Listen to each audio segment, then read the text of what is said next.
Olá, que bom estarmos juntos mais uma vez. Espero que esteja tudo bem com você. É possível que estejamos chegando ao limite. Toda a vida na Terra, incluindo a da raça humana, é sustentada por sistemas biogeoquímicos vitais que precisam estar em equilíbrio para manter as condições necessárias para que ela, a vida, continue existindo.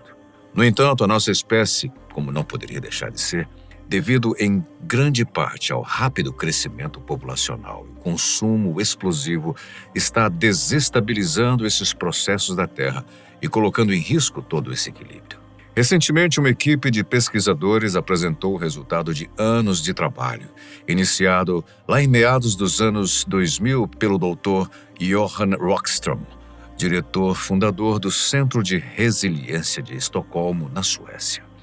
A sua pesquisa visava, desde o início, definir os limites para um espaço operacional seguro para a humanidade na Terra. Ou seja, até que ponto os humanos podem chegar sem sair dos limites essenciais para a sua existência. Quais são esses limites operacionais e quais as mudanças podemos forçar nele antes de desencadear os danos ambientais rápidos e catastróficos?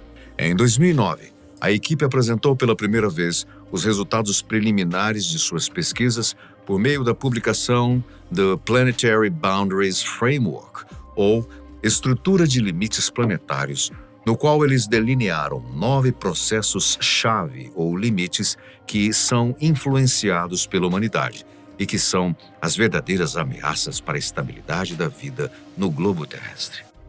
Esses limites são mudança climática, integridade da biodiversidade, tanto funcional quanto genética, acidificação dos oceanos, esgotamento da camada de ozônio, poluição atmosférica por aerosóis, fluxos biogeoquímicos de nitrogênio e fósforo, uso de água doce, por fim, mudança no sistema terrestre e liberação de novos produtos químicos, incluindo metais pesados, materiais radioativos, plásticos e muito mais.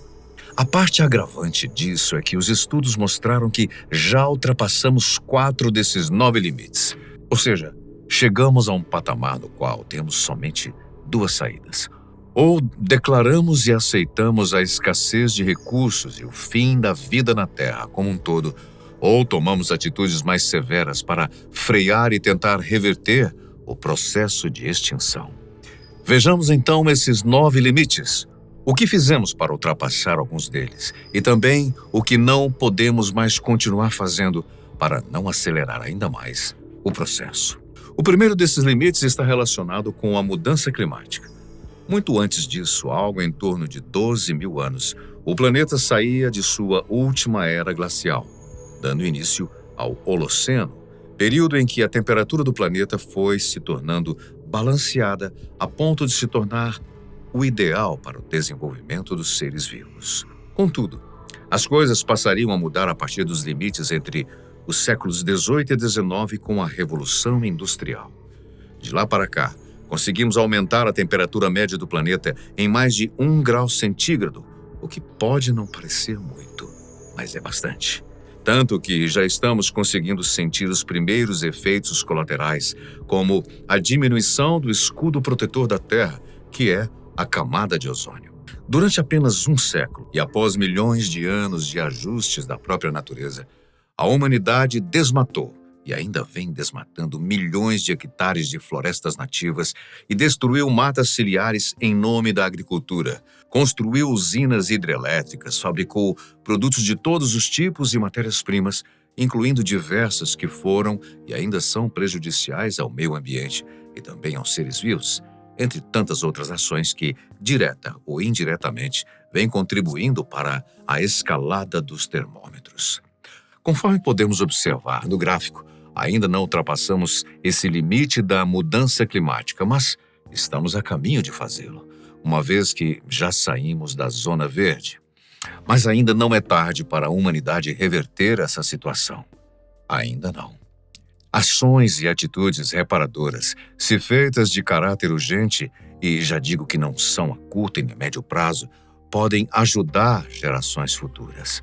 Uma das principais e mais urgentes é reduzir a emissão de gases de efeito estufa, diminuindo a dependência de combustíveis fósseis como carvão, petróleo e gás natural. Investir em fontes de energia renovável como a solar e eólica. Melhorar a eficiência energética em todos os setores, desde a indústria até os transportes e residências, pode reduzir significativamente as emissões. Nos últimos anos, nossas florestas vêm sendo duramente castigadas pelos incêndios, e não são eventos localizados especialmente nas épocas mais secas do ano. Por elas serem verdadeiros absorventes de gás carbônico muito prejudicial à nossa vida, protegê-las e tentar expandi-las é o melhor que pode e precisa ser feito. Isso não se limita apenas a áreas florestais. Nas cidades, é cada vez mais comum ver o proprietário pedindo para a prefeitura arrancar a árvore de sua porta, do que para plantar uma que dê sombra e ajude a melhorar a qualidade do ar. Então, como se vê, o problema não está somente nos governos ou nas indústrias, que precisam dos impostos e da madeira. Entidades especializadas, inclusive a ONU, defendem a agricultura sustentável, pois elas podem emitir muito menos metano e outros gases de efeito estufa, além de proporcionar mais qualidade ao solo e manter a biodiversidade. A redução no desperdício de alimentos e o manejo adequado de resíduos também é de suma importância nesse processo, uma vez que vai diminuir a carga dos aterros sanitários com o tempo. Além disso, adotar políticas de carbono zero tem sido uma ideia bastante divulgada. Contudo, nada disso é possível sem a educação e conscientização adequadas. E quem mais precisa aceitar isso são os industriais e os políticos, pois são quem determinam, no final das contas, as diretrizes sociais. Nesse último século, as ações humanas mexeram bastante com os sistemas naturais do planeta, que é o segundo limite. E o que são esses sistemas naturais? São todos os subsistemas existentes no ecossistema terrestre, como oceanos e rios, áreas de floresta, o clima, enfim, tudo que pode ser conferido individualmente, mas que pertence a um todo e são interdependentes. Por exemplo, para sobreviver, a vida selvagem depende das florestas e dos rios, e estes, por sua vez, são sensíveis às mudanças na temperatura do ambiente. Portanto, no limite identificado como mudanças do sistema na Terra, atingimos o mesmo grau de preocupação da mudança climática, já tendo ultrapassado a área verde e atingido a cor laranja. A reversão desse quadro é possível com as mesmas atitudes urgentes para se reverter o aumento da temperatura. O terceiro limite que foi ultrapassado é a integridade da biosfera. Esta, particularmente, é o limite em que a humanidade mais foi além, e já se encontra na sua margem máxima de aceitação. E o que é essa integridade da biosfera? Enquanto a biosfera ou ecosfera é o conjunto de todos os ecossistemas da Terra, a integridade se refere à sua intangibilidade, à sua plenitude. De acordo com os levantamentos feitos na pesquisa, já atingimos um patamar no qual a extinção de diversas espécies, inclusive a nossa própria, é o que se vê no horizonte. A integridade da biosfera foi comprometida, principalmente pelas ações de produção primária do homem, e o motivo é fácil de entender: a busca por matérias-primas. A extração do petróleo e o uso de seus derivados, por exemplo, foram um dos maiores contribuintes para a poluição do ar e das águas, bem como colaboram com o aumento do efeito estufa. Em relação a derivados como o plástico, por exemplo, a situação se agrava ainda mais, uma vez que, desde a sua fabricação ao lançar grandes quantidades de partículas tóxicas no ar até o seu descarte, quando grande parte do produto final vai parar nos rios e oceanos, a humanidade ainda não encontrou uma maneira eficiente para tal controle e parece não dar muita atenção a alternativas sustentáveis. Mas esse pensamento deve ser imediatamente revertido. Governos e indústrias precisam conversar melhor com a ciência e se entender com a comunidade em geral, para que o plástico possa ser, de uma vez por todas, substituído e eliminado. O uso excessivo do carvão mineral e também vegetal tem agravado a natureza de várias formas, a começar pelo desmatamento e pelo uso de material químico em muitos processos. O mesmo se diz em relação à exploração de minérios de ferro, cobre, prata, manganês, entre outros, além do ouro, cuja manipulação, principalmente clandestina, comprovadamente destrói rios e matas onde é explorado. Em relação à exploração mineral legalizada, não faz tanto diferença, como podemos comprovar com os acidentes em Mariana e Brumadinho, em Minas Gerais, que tiveram seus ecossistemas altamente afetados, sem falar nas perdas humanas e materiais. A emissão de gases nocivos para a atmosfera, como o CFC contido nos antigos aerosóis e também nas geladeiras, e também pela altíssima quantidade de metano produzido pelas criações na pecuária, já colaborou e ainda colabora para degenerar a camada de ozônio. E por falar nisso, uma boa notícia. Novos estudos revelaram que nos anos 90 para cá, o buraco na camada protetora da Terra diminuiu, mas ainda não saiu da faixa de atenção. Isso não quer dizer que podemos exagerar de novo, pelo contrário. É o momento certo para revermos os nossos conceitos e salvarmos o planeta de um futuro ainda mais quente e cinza. O desmatamento tem como objetivo 2 pontos principais: o uso legal ou clandestino da madeira para a fabricação de inúmeros produtos e a agropecuária. No Brasil, inclusive, o agro tem lutado para crescer de um lado, enquanto de outro tem lutado contra um problemão: incêndios. E não é só no Brasil que isso acontece. Onde há desmatamento para plantio, há diversos problemas além dos incêndios.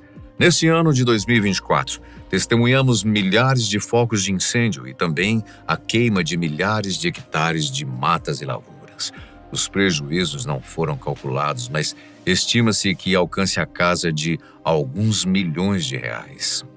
O quarto limite que ultrapassamos e que precisa ser urgentemente revisto é o dos fluxos biogeoquímicos de nitrogênio e fósforo.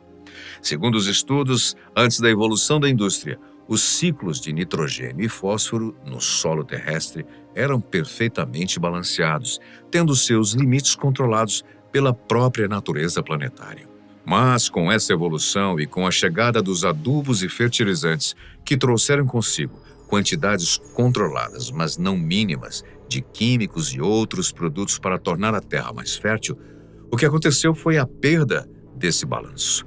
Hoje, muitas terras e rios estão contaminados pelo excesso. Além do mais, os próprios alimentos já não são mais os mesmos.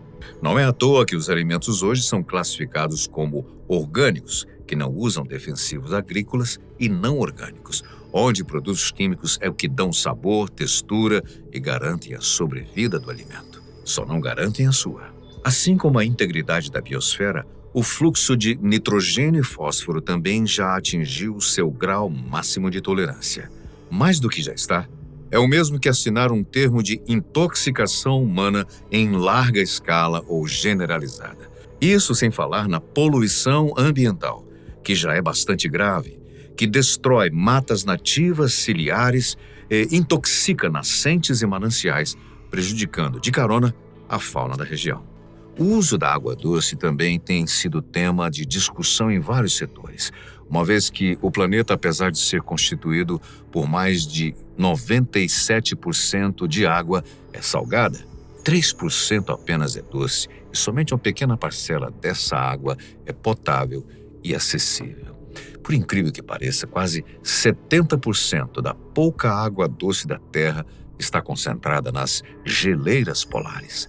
As geleiras, por sua vez, e também como resultado do aquecimento global, estão gradualmente derretendo. Ou seja, em pouco tempo, além da escassez de água potável, teremos grandes lagos insalubres nos polos. Além, é claro, de um aumento preocupante no nível dos mares. Os demais limites ainda estão sob análise e os resultados devem aparecer nos próximos anos. Por enquanto, alguns deles não puderam ser medidos e outros, como a acidificação dos oceanos, que é causada pela absorção do gás carbônico pela água do mar, ainda não chegou a um ponto de preocupação. Mas, com o modelo que a humanidade tem usado para continuar sua evolução, isso pode não demorar muito. Uma coisa importante: as ações para melhorar o nosso meio ambiente não devem depender ou partir de governos ou industriais.